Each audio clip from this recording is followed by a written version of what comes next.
مٹی کا تیل اور لائٹ ڈیزل سستا، پیٹرول کی قیمت برقرار رکھنے کا اعلان۔ وفاقی حکومت نے پیٹرول اور ڈیزل کی قیمتیں برقرار رکھنے جبکہ مٹی کا تیل اور لائٹ ڈیزل کی قیمت بالترتیب 10 روپے اور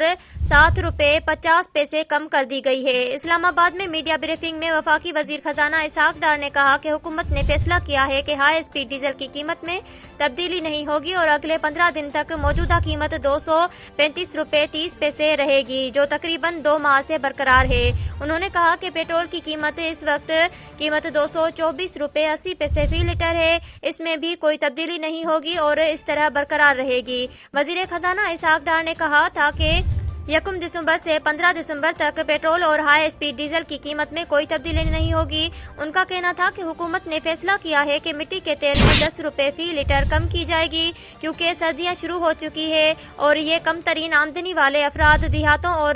دور دراز علاقوں میں لوگ استعمال کرتے ہیں، اس لیے وزیر اعظم کی رہنمائی میں قیمت میں کمی کا فیصلہ کیا گیا ہے۔ انہوں نے کہا کہ مٹی کے تیل کی نئی قیمت 181 روپے